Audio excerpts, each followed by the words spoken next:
کو ہدف بنا لیا.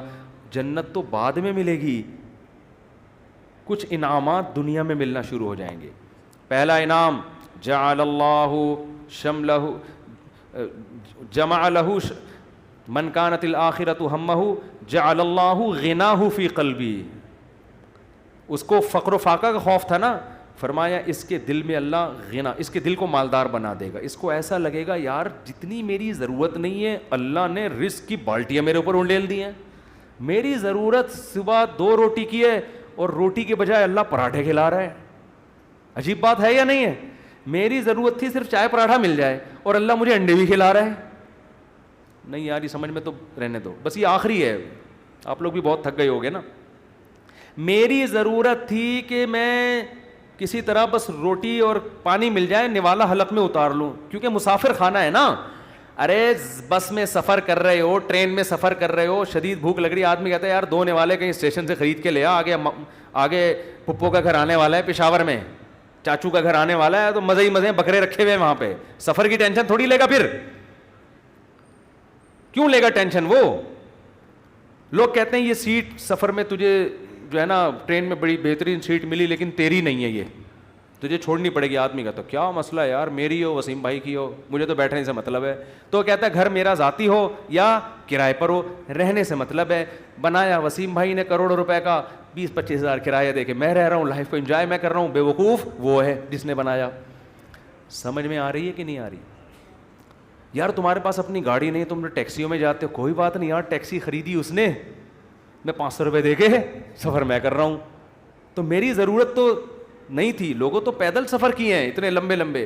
موسیٰ علیہ السلام تو مصر سے مدین پیدل گئے ہیں, اور ہم یہاں سے صدر پیدل نہیں جا سکتے. تو ہماری ضرورت تھوڑی ہے, لیکن اللہ نے اتنا احسان کیا, گرین بس بنا دی بھائی. امام مہدی کے آنے سے پہلے پہلے کراچی میں گرین بس چل پڑی. سبحان اللہ. جس کراچی میں گٹروں کے ڈھکن نہیں ہیں اس پر اللہ نے اتنا انعام کیا, گرین بس چل رہی ہے. اور کچھ لوگ تو ہمارے ایسے ہیں 50 روپے دیکھ کر صبح سے لے کے رات تک ایئر کنڈیشن کے چکر میں بیٹھ گئے, وہ کہ گھر میں گرمی لگ رہی ہے تو 50 روپے دو اور اے سی میں لائف کو کیا کرو, انجوائے کرو. ایسے بھی لوگ ہیں, وہ سنا ہے پھر انہوں نے کوئی قانون چینج کیا. شروع میں ایسا آیا تھا کہ 50 روپے تو بیٹھے رہو, کوئی نہیں پوچھے گا. تو لوگ صبح فجر کے بعد جا کے بیٹھ گئے کھانا وانا لے کے, رات کو اتر کے گھر آ گئے. انہوں نے کہا سارا دن آج ٹھنڈک میں ہم نے گزارا ہے. ٹھیک ہے نا.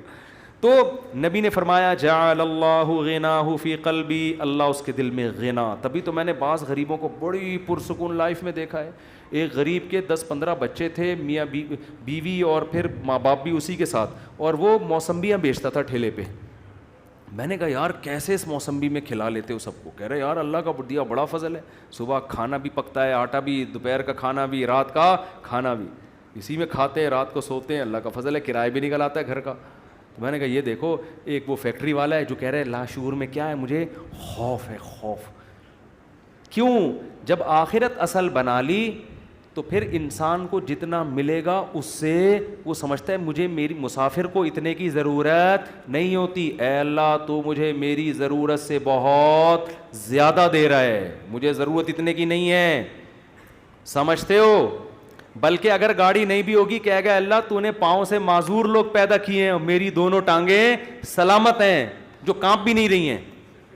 بعض لوگوں کی ٹانگیں کانپ رہی ہیں نا, تو میری دونوں ٹانگیں سلامت ہیں, یہ بڑی فضیلت کی بات ہے. تو ہر چیز پہ کیا رہے گا وہ خوش. ہم اب دیکھو یہ باتیں جب انسان کسی کی زندگی میں دیکھتا ہے نا پھر سمجھ میں آتی ہیں. اس لیے کہتے ہیں بزرگوں کی صحبت بہت ضروری ہے. ہم نے یہ چیزیں اپنے شیخ میں دیکھی ہیں. انتہائی غربت میں بھی کہتے تھے اللہ نے اتنے انعامات کیے ہیں کہ مجھے شرم آتی ہے, شرم آتی ہے کہ اللہ تیرے احسانات کا ہم کچھ بھی تو بدلہ نہیں دیا نا.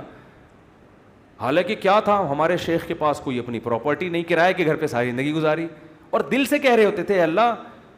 اور کبھی کوئی پریشانیاں ماضی کے بیان بھی کرتے نا تو وہ کہتے میں صرف آپ کو سبق دینے کے لیے بتا رہا ہوں, ورنہ وہ بیان کرتے ہوئے مجھے شرم اتنی آ رہی ہے کہ اللہ کہے گا 2-4 پریشانیاں میں نے تجھے زندگی میں کیا دی اور تو لوگوں کے سامنے گاتا پھر رہے. شرم آتی تھی ان کو. ہمارے یہاں زندہ رہنے کا کتنا شوق ہے نا لوگوں کو, بڑی عمر بڑی عمر. حضرت کہتے ہیں جب میں 63 سال کا ہو گیا تو مجھے تو اب شرم آنے لگی, یار میں ابھی بھی میں زندہ ہوں, کتنے لوگ دنیا سے چلے گئے. اب ایسا نہ ہو کسی بوڑھے کو جا کے آپ کہیں کہ آپ کو شرم آنی چاہیے. یہ تو بھائی بدتمیزی کی بات ہوگی. بوڑھوں کے لیے دعا کریں اللہ ان کو اور زیادہ لمبی عمر دے, کیونکہ جب آپ 63 کے ہوگے آپ کو شرم ورم نہیں آئے گی, آپ کہو گے یار کس طرح بچ جاؤں میں, اور کوشش بھی کرو ان کو بچانے کی, کیونکہ بعض بیوقوف ہوتے ہیں. ہمارے ایک رشتہ دار ہیں جا کے ہمارے نانا سے بول دیا کہ اتنی لمبی عمر سے اللہ نے پناہ مانگی ہے, وہ 99 سال کے ہو گئے تھے. تو ہم نے کہا بھائی کم بخت یہ ان کے سامنے کہنے کا تھوڑی ہے, اتنی لمبی عمر سے اللہ نے پناہ مانگی ہے.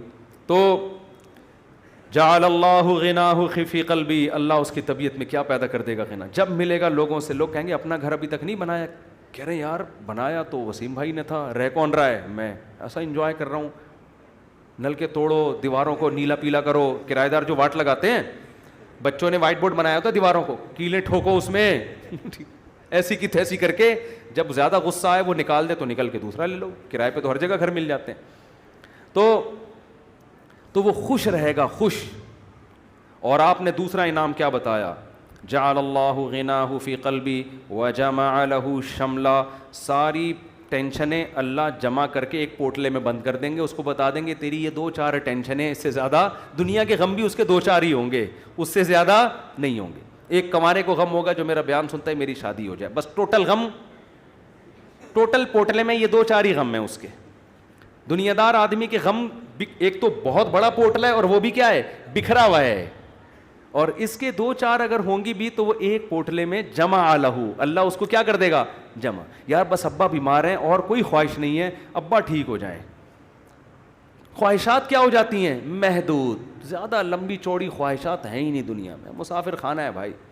وجمع لہ شملا, اور آپ نے فرمایا وآتتہ الدنیا وہی راغمہ, پہلے والے کی حالت کیا تھی, سب کچھ کر لیا اچھی پھر بھی نہیں لگ رہی, وہی تھا نا, ملا پھر بھی نہیں. فرمایا اس کے پیچھے دنیا آئے گی, ناک رگڑتے ہوئے ذلیل ہو کے آئے گی, یہ دنیا کو لفٹ نہیں کرائے گا. اس حدیث کا مطلب سمجھنا ہے نا, اہل اللہ کی زندگیاں دیکھو, ہم نے دیکھی ہیں, ایسے رزق کے دروازے کھلتے تھے ان کو. ہمارے حضرت کے پاس جب نوٹوں کی گڈیاں آتی تھی نا, جب رزق کے دروازے کھلے, حضرت سے گنا نہیں جاتا تھا, کیونکہ حضرت کا ٹائم بڑا قیمتی تھا. گنتے تھے یار یہ کیا مسئلہ ہے یار, کئی دفعہ نا 2-2 3-3 نوٹ گن لیتے تھے, پھر کہتے تھے بس وہ دے دینا جتنے بھی ہیں.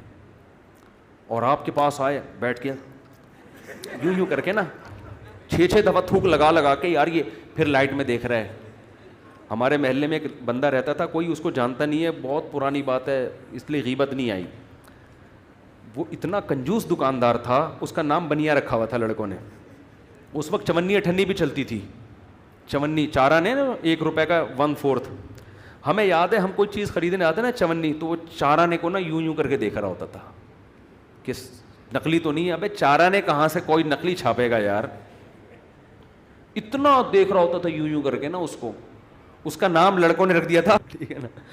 تو ایسا دل میں ہوس, ایسی ہوس, گن رہے ہیں بیٹھ کے بار بار. تو ہم نے دیکھا ہے, تو نبی نے فرمایا آتتہ الدنیا, دنیا اس کے پاس آئے گی, اور یہ استغنا کے ساتھ, وہی راغمہ, یہ دنیا کے پیچھے ناک نہیں رگڑے گا, دنیا اس کے پیچھے ناک رگڑے گی, ذلیل ہو کے آئے گی اس کے پاس, اور یہ لفٹ نہیں کرائے گا, محبت نہیں دے گا اس کو. اکرام تو کر لے گا, عزت تو دے دے گا کہ بھئی آ رہی ہے آنے دو, محبت نہیں کرے گا اس سے. وہ بھائی ہم فنا چیزوں سے دل نہیں لگاتے. پلاٹ مل گیا ہے بحریہ ٹاؤن میں, اچھی بات ہے ماشاء اللہ, نہیں ملا کوئی بات نہیں, اور مل گیا زیادہ تھوڑی دل لگانا ہے اس کو لفٹ تھوڑی کرانی ہے زیادہ, ہر وقت اسی پر. آپ کو پتہ ہے میرے 3 پلاٹ ہیں بحریہ ٹاؤن میں, آپ کو پتہ ہے میرا گھر بن گیا ہے, آپ کو پتہ ہے یہ ہے, آپ کو پتہ ہے وہ ہے, ہر وقت پاگلوں کی طرح چیخ رہے ہوتے ہیں. تو اس لیے دل کا سکون چاہتے ہو تو اس دنیا کو دل سے جھٹک کے نکال دو, ایسی کی تیسی, صحیح ہے. اور ہدف کس کو بناؤ, آخرت کو, اور اس میں یہی ہے گناہوں سے بچو بھائی. اللہ تعالی ہم سب کو سمجھنے کی, عمل کرنے کی توفیق